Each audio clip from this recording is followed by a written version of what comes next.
Coming up on Bridge City News, the province now says 77 healthcare workers in Alberta are infected with COVID-19. We hear from a respiratory therapist who talks about how overwhelmed he and his co-workers are feeling. And Prime Minister Justin Trudeau announces that hundreds of new ventilators will be arriving in hospitals beginning next month. Your nation, your province, your southern Alberta. From the heart of Lethbridge, it's Bridge City News with Hal Roberts. Thanks so much for joining us. We begin with big news from our energy sector. TC Energy Corporation is giving the go-ahead for construction of its Keystone XL pipeline project with the help from the province of Alberta. The province says it plans to spend $1.5 billion on the pipeline project to speed up construction. It says it will also guarantee a $6 billion loan in 2021. The project is to span nearly 2,000 kilometers and is to carry 830,000 barrels of crude oil a day from Alberta to Nebraska. Completion of the much-anticipated project is expected by the year 2023. Lethbridge East MLA Nathan Newdorf stopped by our studio recently, and he says projects like Keystone XL are very important to our economy, but so too is the fact that Albertans are doing their part in self-isolating when feeling sick with COVID-19. We want people to really understand it only takes one person to go into a scenario, whether it's a shopping mall or a seniors complex, and spread it to a potential much more at-risk population. So people need to understand this is very, very serious. If we can stop this now, we're on the quick path to economic recovery. Catch my full interview with Lethbridge East MLA Nathan Newdorf discussing how the UCP is managing the COVID-19 crisis. That is coming up after Business News. Alberta's Chief Medical Health Officer, Dr. Dina Hinshaw, says over the past 24 hours, there were 64 new cases of COVID-19 in our province. As of today, there are now 754 active cases, and that includes 77 cases of healthcare workers.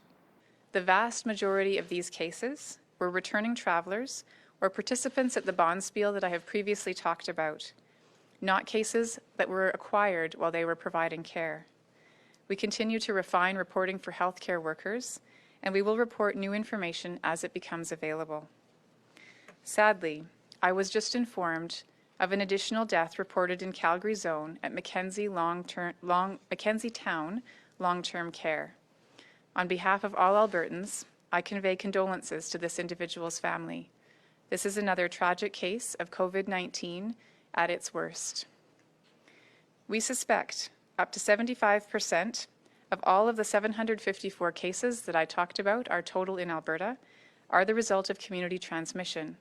The death in Calgary brings the total number to 6 in our province from COVID-19. So far, 73 people have recovered. BC's Provincial Health Officer, Dr. Bonnie Henry, says the next 2 weeks mark a second incubation period for COVID-19 in her province. She says the next 14 days will show whether hospitals will continue to see a trickle or a dramatic increase in cases. We've talked a little bit last week. We shared a lot of the numbers, the modeling that we're looking at, the preparedness activities we've put in place here in the province of British Columbia. And we really are in a critical juncture right now in BC. And I've said this before, but the next 2 weeks, we're in our second incubation period. This is the critical time for us, where we'll see if our hospitals that continuing trickle or if we're going to see dramatic increases. It's very hard to know right now, but I do think, as I said last week, that things that we were doing are making a difference. The Manitoba government announced that it will require all non-essential businesses to close tomorrow to slow the spread of COVID-19. Salons, bars, and many stores will close, while grocers, manufacturers, and government offices will remain open. Effective April 1st, all non-critical businesses will close. We know that, in effect, currently, public gatherings are limited to no more than 10 people at any indoor or outdoor place or premises. This includes places of worship, gatherings, and family events such as weddings and funerals. This does not apply to a facility where health care or social services are provided, including child care centres and homeless shelters. Effective April 1st, all restaurants and commercial facilities that serve food are prohibited from serving food to customers in their premises. Ontario is reporting a 15% increase in COVID-19 cases over the past 24 hours. There were more than 260 cases of the coronavirus reported in the province earlier today. There have been nearly 2,000 cases in total, including 33 deaths. Ontario has been working to clear a backlog of tests that was once nearly 11,000. Officials say the number of people awaiting test results has dropped to less than 4,300. Ontario Premier Doug Ford says his province will also extend school closures until May 4th. Nearly 2 weeks ago, on the advice of the Chief Medical Officer of Health, we were the first province in Canada to close schools. That early action was critical in fighting the spread of COVID-19. Our medical experts are telling us that the next 2 weeks are absolutely critical for Ontario. What we do today will determine what we face tomorrow. That's why we extended the declaration of emergency for another 2 weeks.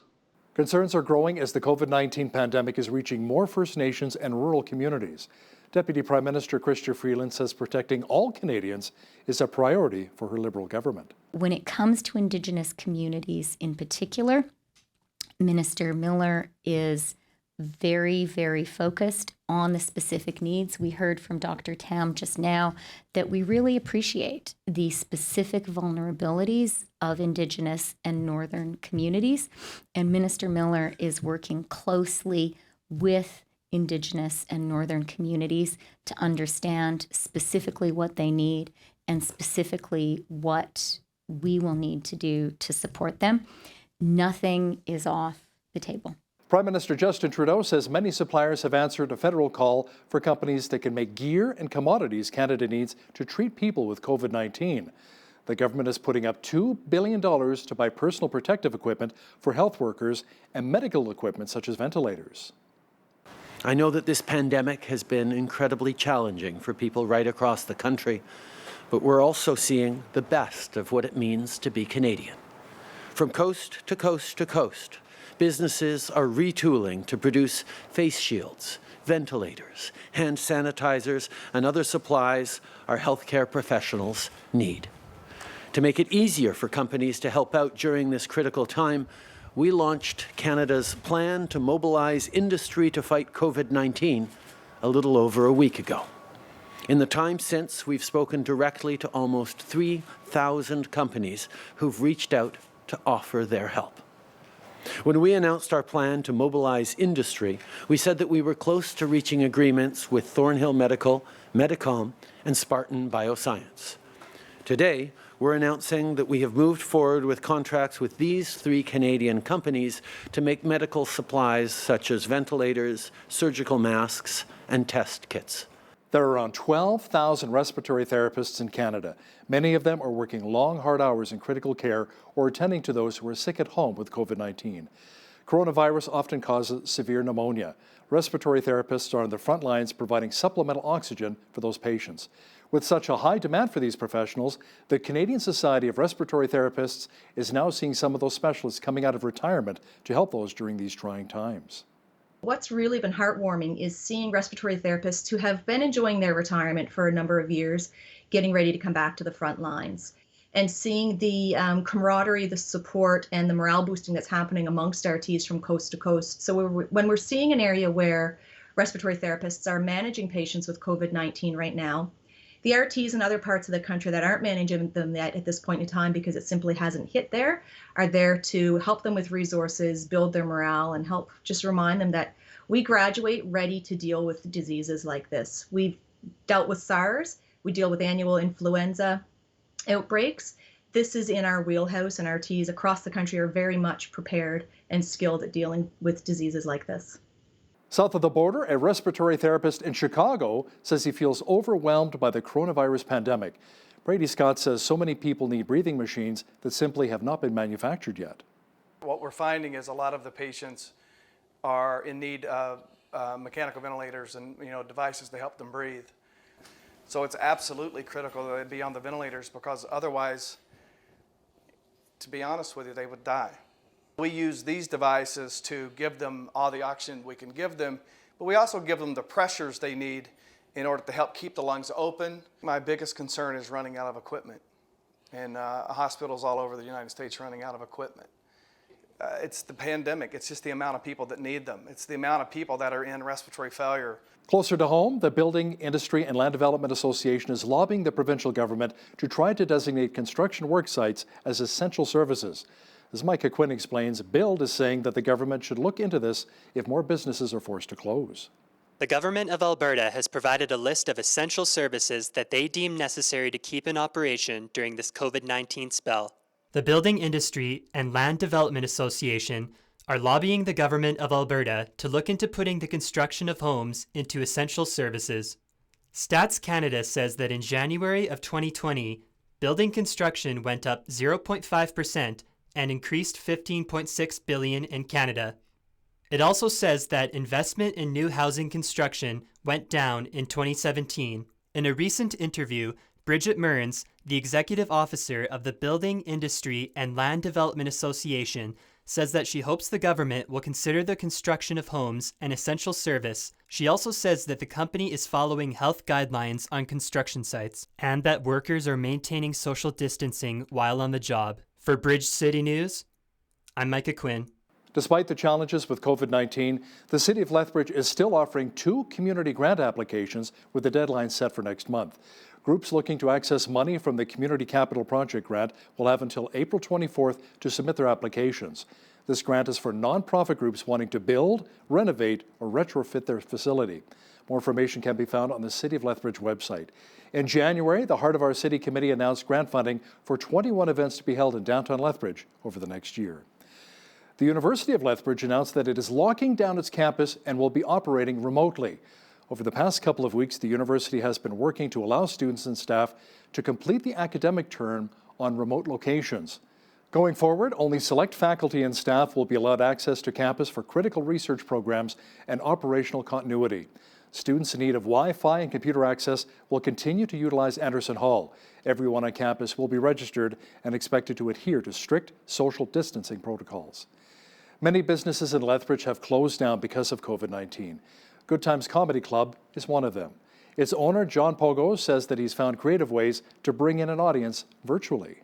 We're trying to post branded content, not so much what we're marketing our business, but just putting out content to people that they can find interesting, take their minds off it for a little bit, and then just kind of attribute, Good Times to being a fun place, keep us on people's minds. Usually it's just me and a comic, and I talk with the comic about why they got into comedy and their writing style, how they write, which comedians they like, which shows they, their favorite moment in comedy. Just ask them general questions. You can watch the Good Times Comedy Club live stream via their Instagram account, Good Times YQL. The coronavirus is disrupting pregnancy plans and raising anxiety for expectant mothers. Doctors say more study is needed to know the effects of the virus on a baby. They say pregnant women should consider themselves high-risk patients.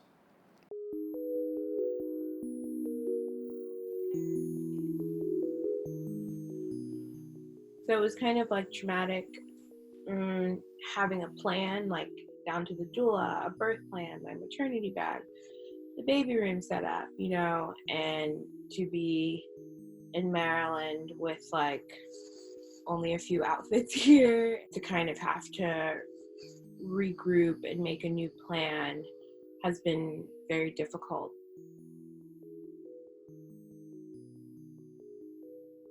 Potentially I'll be going into labor without like a support person or a family member or doula or a visitor. But then on top of that, delivering in a place that I don't know and with someone I don't know. Doctors are now saying at this point there's no evidence COVID-19 can be transmitted from the mother to the baby during pregnancy, but more study is still needed. Volunteer physicians and other professionals have set up an emergency field hospital in New York City's Central Park. Officials say it was needed to help with the huge influx of patients diagnosed with the new coronavirus. New York City also reported its first death of a person under the age of 18. More than 1,200 people have died of COVID-19 across New York State. We're bringing in our own staff and supplies, PPE, medications, things like that, to be able to provide additional capacity to New York. Now here is a feel-good story for you. A 6-year-old girl in New Hampshire whose party dreams were dashed by the coronavirus shutdown had a big surprise when relatives, friends and neighbors drove by in a convoy of SUVs, tractors and trucks to wish her a happy birthday. I was feeling really sad for my daughter. She'd been so excited. She was turning 6 this year. And she wanted a big party with her friends from school, but nobody can see each other, obviously. So I was looking for a way just for her to get to have some fun on her birthday, kind of feel special. So we reached out to our family and asked, hey, if we threw together a parade, do you think you could come and drive by? I thought maybe I would get like 4 people, like, you know, the grandparents and my sister, so like the aunts. I think she was shocked, honestly. We had gone outside, just brought out the chalk, just pretend like nothing was going on, and we were just playing chalk in the driveway. And then my husband asked her, hey, you know, I wish we could have seen your friends on your birthday, and they all missed you, and they wanted to do something special. And so we have a parade for you, kind of thing. She turned around just open-mouthed, jaw dropped. She had no idea. That is so nice to see. You know, while people in the United Kingdom were under a strict lockdown in their homes, a group of goats took advantage of the situation, the peace and quiet, and started roaming the empty streets. Have a look.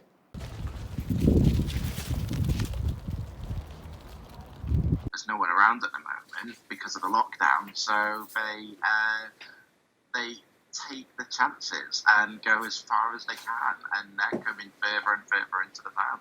I noticed them come down a narrow side street. One of the videos on my Twitter shows that they were on a narrow side street, and I was on the other side, and they were scared of me. They were wrenching away from me, because so they are still scared of people.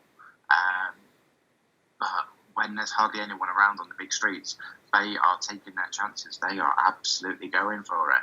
I think because it's so quiet and there's hardly anyone around to scare them or anything, that they just don't really care, and eating whatever they can. The goats rule. Very cool. It was cool, cloudy and snowy in our region today, and the snow should dissipate, but the cooler temperatures will remain for a while. I'll have full weather details coming up shortly.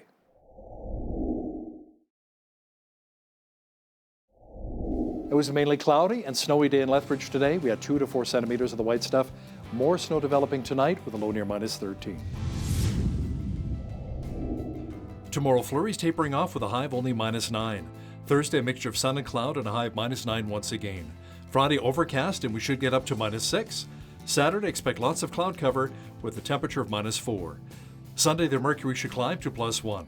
Monday, a good chance of showers developing and a high near 3 degrees. Looking at the almanac, the average high for this time of year is 9 degrees and an average low of -4. The highest temperature on this date was recorded in 1964 at 21 degrees. And the record low was -17 in 1967. Sunrise was at 7:10, sunset at 8:01. Let's see how tomorrow's shaping up across the country now. Expect rain and 10 degrees in Victoria, showers and 9 is on tap for Vancouver. Flurries and -10 for Calgary. Just a few clouds at -9 for Edmonton on Wednesday. Light snow and -9 as well for Regina. Periods of snow and -10 degrees for Saskatoon. Mostly cloudy and 8 degrees in Winnipeg tomorrow. Sunshine and 10 degrees is on tap for Toronto. Mainly sunny and 6 for Ottawa. Mainly cloudy and 5 degrees for Montreal. Snow mixed with rain and 3 degrees for Fredericton. Showers or drizzle and 4 degrees for Halifax. Rain and 6 is on tap for Charlottetown.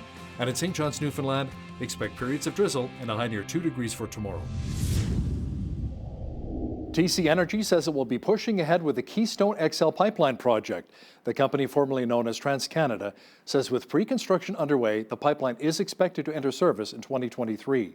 The $8 billion U.S. pipeline from Alberta to Nebraska will connect with TC Energy's existing facilities. Alberta has agreed to invest $1.5 billion U.S. as equity in the project.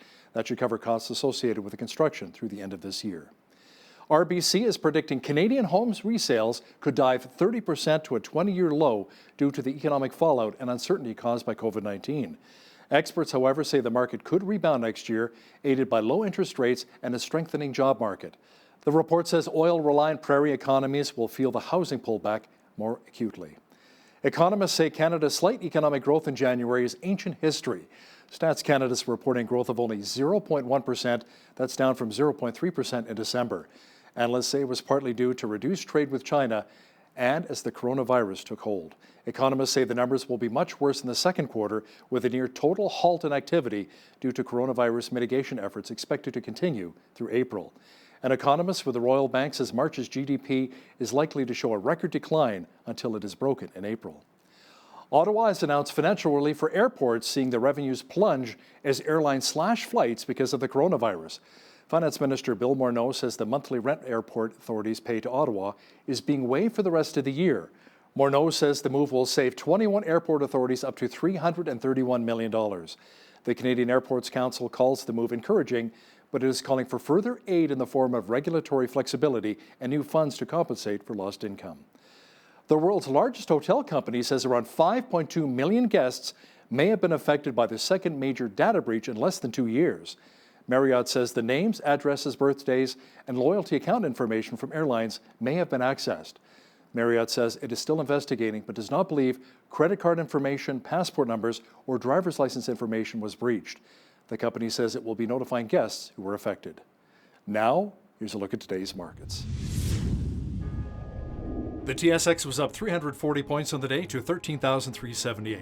The Dow was down 410 points to 21,917. The S&P 500 was down 42 to 2584, and the Nasdaq was down 74 points to 7,700. Oil was up a cent to $20.10 per barrel.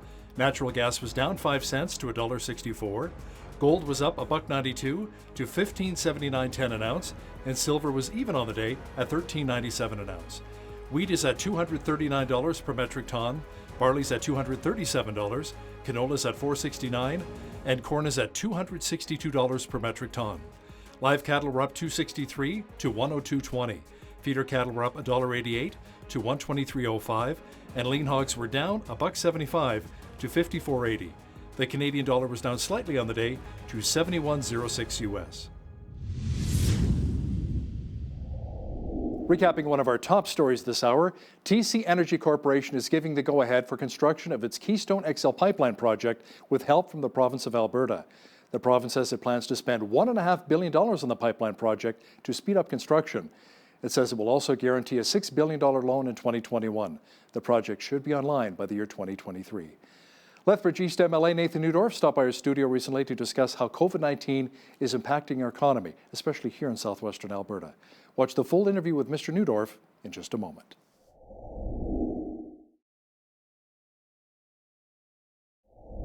Lethbridge East MLA Nathan Newdorf joins me now in studio. Nathan, we're going through some really challenging times with the COVID-19 pandemic, and a lot of people are upset recently with the UCP government and cuts to education, and rightly so, especially when it affects the EAs or educational assistants. People are not happy. That's absolutely true, Hal. It's a very challenging time. And these people, the educational assistants, the custodians, the bus drivers have been doing an exceptional amount of work, really working with some of our most vulnerable kids. And to make that change right now is very challenging. It was done predominantly because many of these individuals would be laid off for the summer months coming up right away, and the education ministry and the government is trying to do their part in limiting expenses wherever they can to redirect those resources to healthcare to help address the COVID-19 crisis. Now, some of those EAs were still established contact with their students online, and I will be seeking further clarity to that. This is very, very challenging, but nobody is immune from the economic impact of COVID-19. Private sector has been absolutely ravaged and devastated, right? Devastated, and now we see some of the impacts to public sector as well. It is an extremely challenging situation to balance costs and the economic costs as well as those jobs, because we can't damage both public and private at the same time. Those are the two legs that we stand on, and we need to be aware of that for sure. I mean, the schools are still open right now, just classes have been canceled. A lot of the students staying at home, parents are learning how to teach their kids at home, right? Homeschooling right now. Any idea when potentially the kids would be allowed to return to class? I think that'll be up to the chief medical officer. Obviously, we have to get through COVID-19 first.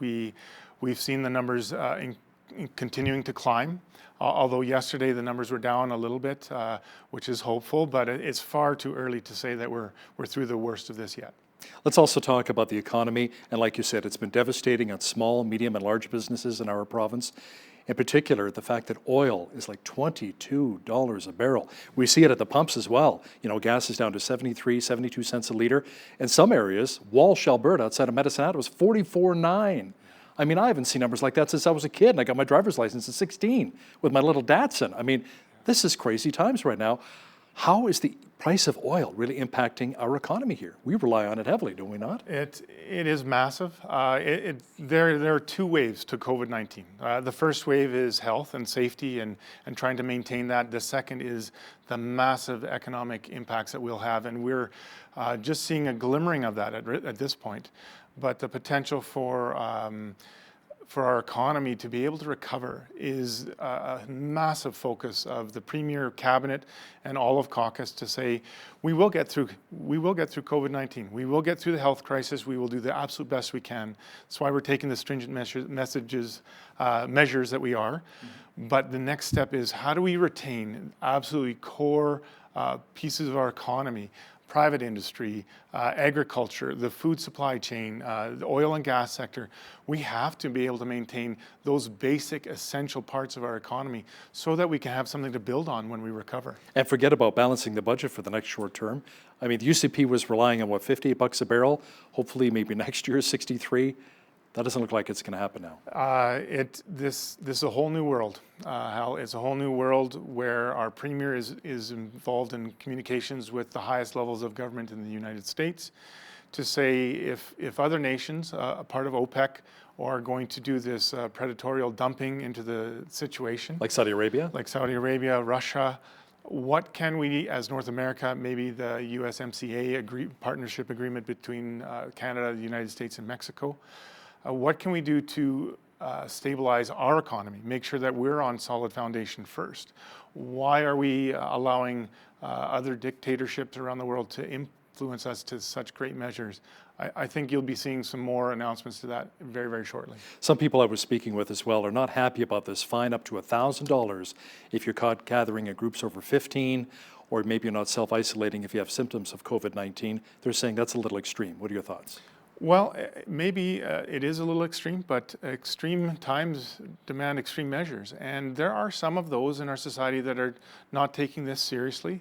But the spread of this virus can be absolutely devastating for a population. Now, I would like to just make a shout out. We know we have 5 cases in Lethbridge. Those 5 individuals have done a phenomenal amount of self-restraint and just staying at home, self-isolating. We have not had that continued community spread. That is just a testament to how seriously they have taken it. So we don't have that here right now, and we want to keep it that way. We want people to really understand it only takes one person to go into a scenario, whether it's a shopping mall or a seniors complex, and spread it to a potential much more at-risk population. So people need to understand this is very, very serious. If we can stop this now, we're on the quick path to economic recovery. It's all about flattening the curve, obviously, but we're not telling people to just stay home specifically. They can still go out, enjoy the parks, and go for walks. Just keep the 2-meter distance apart, correct? That's correct, yeah. We don't have police in every aisle. We don't have a police state. We just need people to know this is very serious. There's things that they can do. Wash their hands very simply. And be aware that COVID-19 spreads predominantly by contact. So you touch your face, you touch an object like a handrail, and then someone else touches that as well. That's the transmission of COVID-19. So if we can stop that, wear gloves or don't touch things, make sure you wipe things down, whether you shop for them and bring them home and wipe them down. How about filling out at the gas pumps as well, right? Filling up at the gas pump, right? Make sure those kind of things. I was at a gas station earlier this morning and I saw the attendants out there immediately after I left, wiping it down. So people are getting the message, and that's where social distancing comes into play. Now, the province is putting an official request through the federal government to deem the entire food supply chain as an essential service. Can you explain really what that means? Well, that means from field to plate, everything in between. We need food to survive. That's obviously a very, very simple thing that we need to have. We also need to have confidence in it. If people are worried that their food is not clean or not safe to consume, we have a very, very significant problem. So farmers, including their seeds and their fertilizers and their watering, to be able to get those crops grown, right to the harvesting, transportation, trucking industry, they do an essential service for us, and then right to stocking the shelves in the grocery stores. People need to understand that this is how we have food, and not only do we supply food for here in southern Alberta, but we really supply food around the world. And we are one of the best quality, the safest places to grow and consume food. We really need to protect that. What are some of the challenges farmers in our region are facing when it comes to the COVID-19 pandemic? What are you hearing? Well, I'm hearing a lot of them, they are worried about their fertilizer, being able to get that. They're worried about getting their fuel, making sure that they can get their tractors in the field and their crops planted. They're worried about the trucking industry, making sure that that part of the supply chain stays operational. And right down to railway as well, making sure that their crops in the fall can continue to make it on rails. These are all key important pieces, and we really support and need our farmers. The local Building Industry and Land Development Association, along with others in Alberta, are asking you to declare the construction industry an essential service similar to what they did in Ontario. Your thoughts? I believe that was also released this weekend. We are supporting that, recognizing industrial, commercial, and residential parts of construction as essential services. And this again speaks to our economic recovery. If we have massive layoffs and unemployment approaching 20-30%, you can imagine how difficult that is to build that back. If we can keep these companies working already, we can keep them going with them maintaining the measures that they need to for safety, then it just makes that one step closer to that recovery that we are going to need when we get through this. Ottawa's talked about emergency bridge funding to help a lot of people with their mortgages, childcare, the rent, food. How is the UCP government? How is Jason Kenney really helping us out in that regard? Yeah, we've already committed tens of millions of dollars to this as well, particularly focusing on small businesses, deferring their WCB payments, even paying up to 50% of those premiums for them, helping them with utility deferrals, lines of credit, loans, mortgages, that kind of deferral as well. We really want to make sure our small business people have the supports that they need to keep going. To be able to pay income payments to cover that, we just don't have the economic capacity to do that. But we want to make sure that as many of them can keep working as possible through this. That's the important thing. Lethbridge West MLA Shannon Phillips is saying the province really should match Ottawa's increase of $300 per child with a Canada Child Benefit Program. Any word on this is actually going to happen?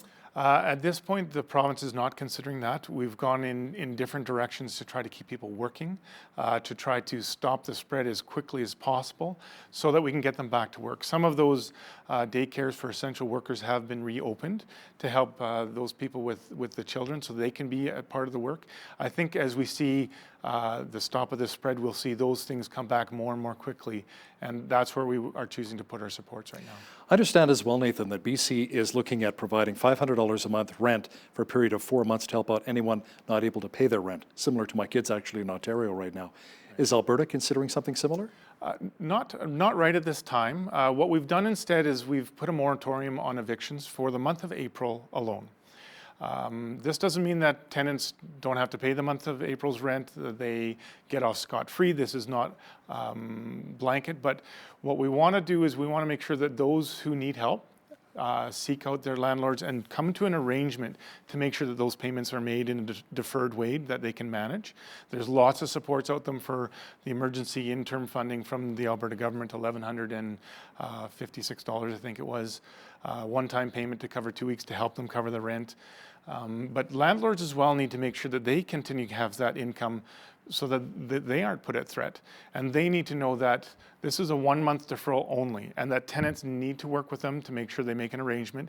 Tenants just can't refuse to be paid. If they do that, those evictions will be back on the table in the month of May. I'm worried for a lot of our small business owners here in town who've told me specifically, Hal, 2 more months of this and we have to close our doors permanently. Yeah.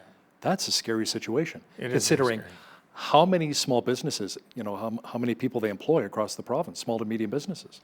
Absolutely. I think seeing our Premier fight for that 75% wage coverage by the federal government, which was announced last week, that was a major step in the right direction to help our small and medium-sized businesses. But we need to get through this quickly. I think that's what speaks to our extreme measures for COVID-19. That's the source of a lot of this. If we can get through that quickly, again, we've said it many times, the quicker we can get back on our feet. But we know this can't be sustained by small businesses for long. Premier Jason Kenney has put together this Economic Recovery Council, has some pretty heavy hitters on the roster, including former Prime Minister Stephen Harper. Any word yet on some of their recommendations? No word yet. They were just assembled last week, but I am sure they're having conversations. I'm sure that they will have recommendations. Those kind of minds in the room to say, here's measures and here's steps that the government can do to help us get back on our feet as quickly as possible. What recommendations would you bring to the Premier on behalf of Southwestern Alberta and Lethbridge here? Well, the economic stimulus, I think it has been shown in the past that there's times for governments to spend and times for governments to restrain. Obviously, we were elected on a platform for spending restraint. We realize that in the terms of this crisis, a global pandemic, is not the time to do that. We need to inject some capital into the markets to allow people to get back to work, to show that confidence in those workplaces so that people can have a job. And when they're working, when they're providing for their families, when they're paying their mortgages, when they're paying their loans, that's what really gets things going.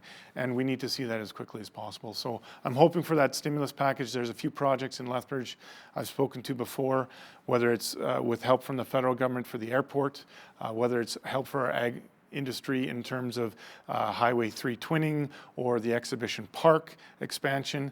These are some of the really key ones. There are others on the table that are being communicated. Some of that could be deferred maintenance both at the university and the college, but there's a lot on the list that we can speak to and I have been speaking to for Lethbridge and area. How about our healthcare industry right now? Obviously it's being strained with COVID-19. Any chance of bringing back some of those public sector workers, some of those nurses? That is part of the $500 million package that was announced earlier on by our government, is meant to provide the funding, not just for materials, but also for support positions. There are talks right now about advancing LPNs and RNs who were very, very close to graduating, seeing what we can do to see if we can get them inserted into the workforce, because we need more help, not less. Now, you're the MLA for Lethbridge East, which historically in the past has had a lot of Liberal support, NDP support, and you've had some challenges, I guess, in that riding as well. Some people have even suggested maybe you sit as an independent with all of the cuts right now that the UCP is making. Tell me a bit about that. Yeah, that has been put forward to our office. I think a lot of people in Lethbridge have in the past been on the left side of the scale or Liberal in their thinking. This last election, I think they were looking for change, which gave me an opportunity to win that seat. And I've said all along, it's very challenging as a publicly elected member to stay true to the platform that you were elected upon and the promises made there, which I hold very seriously, as well as represent the individual nature of your constituency. Lethbridge East does have a very, very diverse economic makeup. There's as many provincial and publicly funded employees as there are private. So that thinking is different. So I find myself between those two tensions. But right now, in the middle of a crisis, is not the time to invoke a by-election or create division. Right now, it is my job to work within the system that we have, work in cooperation with the MLA for Lethbridge West, to work with the opposition, work with the government, and make sure that we are doing everything possible to keep our people at work, keep our people safe. Again, a shout out to those people who are working within our healthcare sector, doing an amazing job putting themselves on the front line, putting aside their contract talks, putting aside their concerns, and working on our behalf. Lethbridge East MLA Nathan Neudorf, thanks for joining me in studio today. Thanks, Hal. Appreciate it.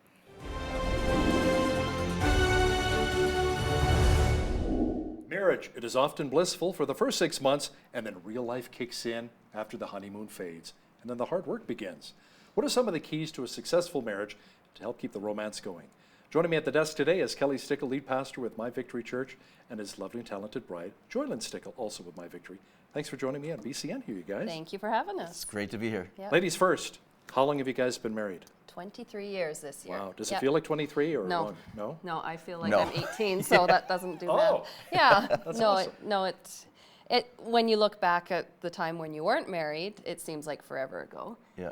But no, it's been fun. Yeah. For the Kelly, most part. how's the marriage really evolved since when you guys first got married to here we are 23 years later? Oh, wow. Yeah, it's evolved in many ways. I think, you go through all the different phases from feelings to pressing through to getting to know one another to the honest conversations, all of that stuff to working together. But we've been blessed. We both came from very solid homes, and both of our parents were in great marriages, so we didn't carry a lot of expectations or baggage in that. But so we came in with a lot of that stuff, and were able to work through a lot of that stuff. So Joylan, when you see that there's signs that your marriage may be in trouble a little bit, Yeah. because no marriage is perfect. No. How do you recognize some of those signs? I think when you're with someone for a while, then you kind of know if something's off. You feel if something's off, and I think if you notice something's off, for us at least, we have always been very open. We've tried to be communicating a lot with that. And Never go to bed angry, right? Well, we try. There's been a few times when I'm just like, no, we're not doing this tonight. So honestly, right? Yeah. But no, that's obviously a very good thing to keep in mind. And and it's wise to not go to bed angry. But also we've found it's sometimes wise not to hash things out when you're tired. So sometimes we just say, okay, we're going to table this till tomorrow. I like you a lot. Just remember that, and we're going to sleep. And then we'll work it when our brains are fresh. Kelly, how about for you? What were some of the warning signs when your marriage may potentially be in trouble? I think one sign that is often overlooked is the joy level in the relationship. So if the Bible says, Nehemiah said it in Nehemiah 8:10 that the joy of the Lord is our strength. So if the joy level and the happiness and that joy level seems to decrease in any way, that's an indication that something's not as strong as it should be. So to me, that's one of those signs. If we're not laughing the same together, and the joy in the home is not the same as it once was, the passion wasn't the same, then something is slipping. And so let's jump on it and address it right away. Now, you guys have kids. We do. We How have many 6. Kids? 6 kids. 6 kids, a daughter-in-law, and 2 grandbabies. Oh, grandkids! Wow. Yeah. You guys started really young then. Yeah, we did. Right? We love it. We think we have some energy still to run the race with all the grandbabies too. Now, do you still have date nights? And how important are date nights? They're vital. Yes, we do date nights every week, and we've made that a important routine. Pastoring is not a 9 to 5 and then shut it off kind of thing. So there's lots of evenings that are required. So we just decided right from the beginning, and we started pastoring virtually right after we got married. Yeah. And so we just decided, no, we're going to make each other a priority at least once a week in a date night, and focus on each other. Traditional dinner and a movie, or do you guys mix it up with axe throwing? A little bit of everything. Yeah. No. Yeah, we like to get out and have dinner together, just so we can have talk without kids hanging off our arms. But we do talk about the kids mostly when we're out there. We try and say, okay, we're not talking about ministry, we're not talking about the kids, and then we sit there and stare at each other. other. A little bit bored. No. But you're not on your phones, right? No. None of that? No. We make priority not to be. How detrimental is that to a marriage? Oh, totally. Putting in too much electronics, you're on your phone too much, or Yeah. maybe in front of your computer, or even, other electronics? Yeah, and I think it can be a habit that hurts a lot of relationships for sure. When you're trying to, you're wrecking memories that could be had one-on-one FaceTime by recording memories or by looking at other people's memories and such. So it's true. Back in the day when we didn't have cell phones, and somebody would call, there's times where you'd let the phone ring when you're in an important conversation. But today, when you get a text comes in, or we're ready to drop everything right now and be distracted from the conversation, and that's really detrimental to good communication. Aren't there also temptations as well when you're online? Maybe an old friend wants to reconnect on a social media avenue like Facebook. Yep. Yeah. Maybe an old girlfriend or an old boyfriend, perhaps. And Yep. And it's easy to hide that too, right? Yeah. Like it's not like you're getting a letter in the mail from this old friend that your wife or husband could find. It's easy to hide these secret affairs that could happen online. Right. Yeah. How do you rekindle the romance, though? I mean, after 20 years, date nights are fine, but how else do you rekindle the romance? Go ahead. What's the show rated? No, it's about setting aside time for one another. It's also about understanding each other's love language, and I love that book. We always come back to it. It's such a great, we can be communicating love and communicating passion, but if the other one's not receiving it in the way that we think we're communicating it, then we're missing. So it's really about investing in the other person, what makes them happy, what communicates love to them, and making sure that you're expressing that in multiple ways. So, little things that we've decided right from the beginning in our marriage was, Joylyn is really, big on physical touch and really big on, so when I leave, I don't leave without saying goodbye and a hug and a kiss. When I come home, I go to her and it's a hug and a kiss right away. And it's the communication that way is just saying, no, hey, you're the most important. I'm going to you. You get kids jumping on you, but you go right to her. Because you never know, too, that maybe that might be the last hug and kiss you'll ever receive from your spouse. Yeah. Something could happen, right? Yeah. It's like, I should have hugged and kissed my spouse. Yeah. Yeah. And it communicates priorities, right? So I'm excited to see you when I get home. Yeah. I miss you when I go. It's little things like that. It just keeps things.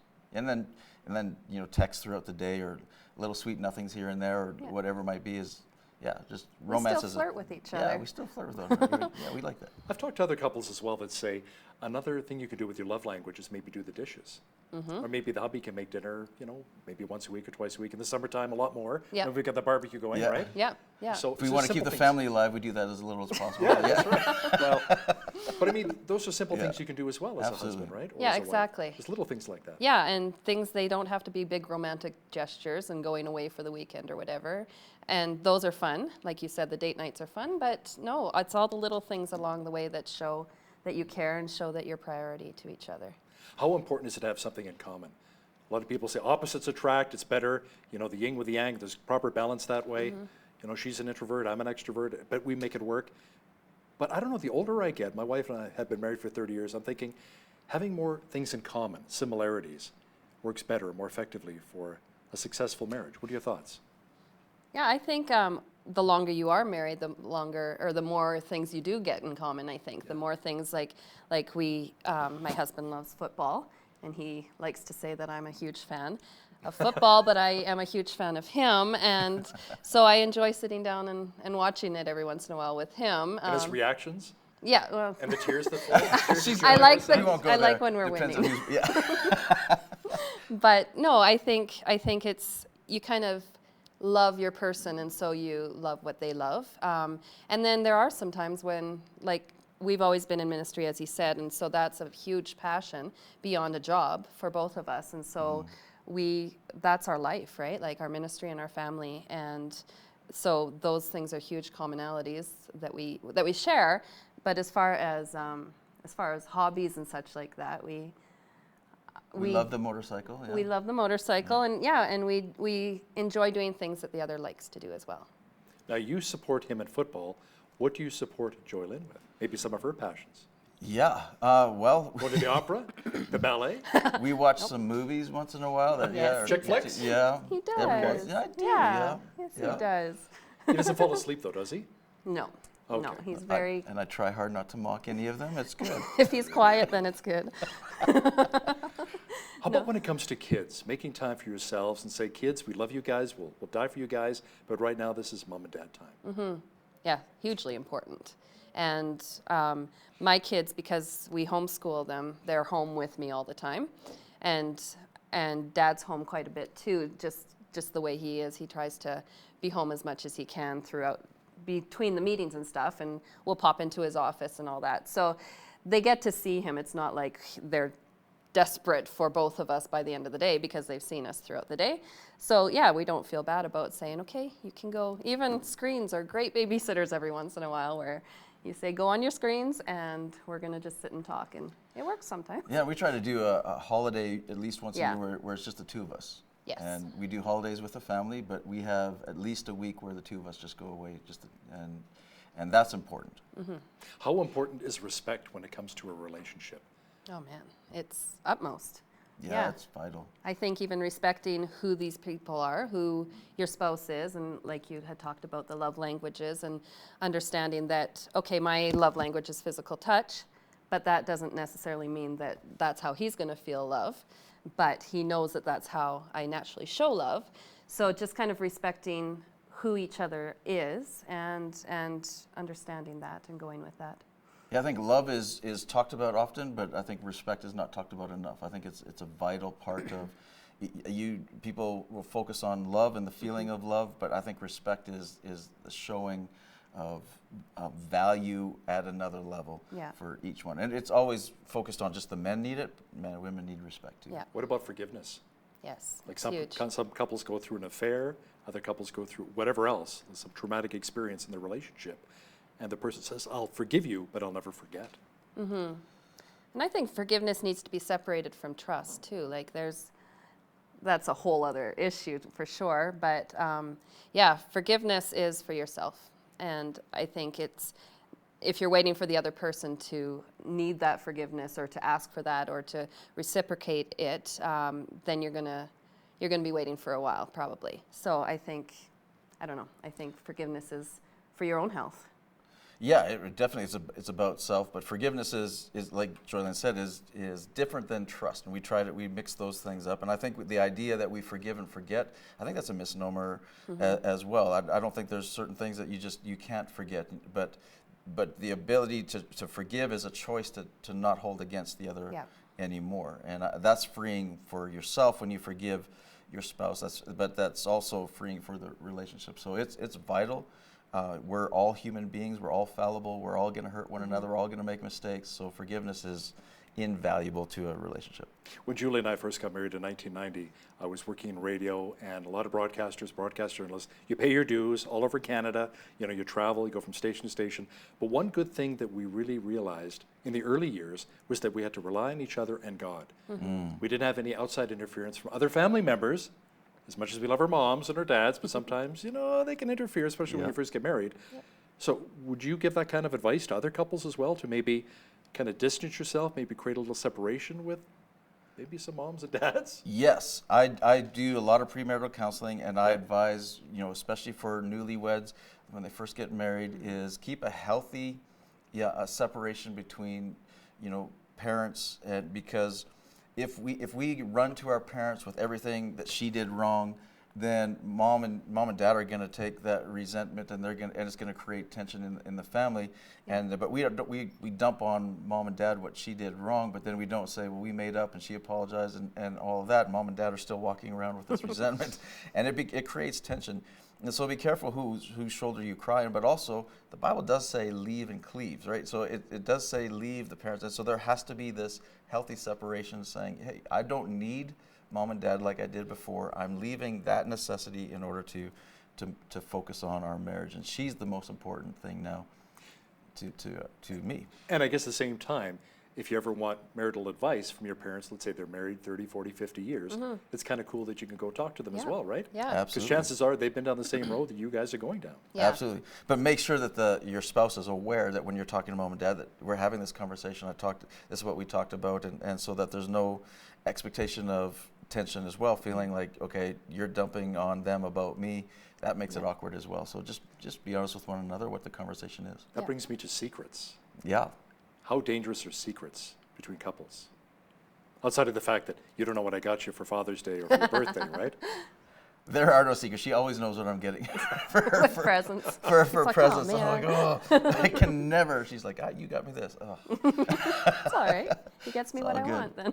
Yeah. But how dangerous, Joylyn? What do you think? Secrets? Yeah, I to a think they're relationship? hugely dangerous. And I think the fact that you, in the first place, feel like you need to keep a secret is the root of it rather than the secret itself, right? And so if you don't have that trust relationship with your spouse, that you feel like there's a secret that needs to be had, or you feel like that you can't trust them with something, or you're doing something that you shouldn't be and need to keep that secret, then it's hugely damaging. It is, Yeah. It's the separation, I think, this between intimacy. Like intimacy is into me, you, see, and if there's a secret in there that I'm holding, then there's going to be a separation that intimacy, and there's going to be something that's going to be a space between that's Yeah. going to, and you might never, share it or not share it, or you may never know, but there's something that just created a space between that intimacy, and two becoming one, you can't afford that space. How important is it having Jesus Christ as the foundation to a healthy marriage? Vital. Yeah, absolutely vital. And I don't know, like there's times when in our life we're like, we don't understand how people can go through things in life, in family, in marriage without having Jesus. And like Kelly said, we've always had that, and so we're able to, like we've had that in our families, right? Yes. And so, yeah, we just feel like everybody needs that.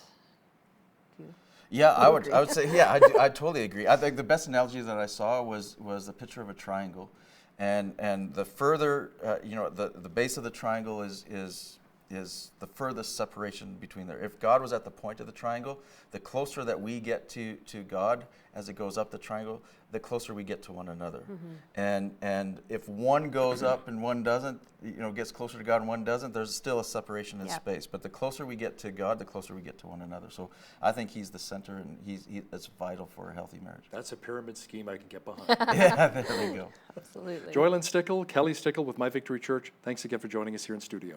Thank you so much for having us. Thanks, Hal. On behalf of all of us here at BCN, I'm Hal Roberts. God bless, and thanks so much for watching.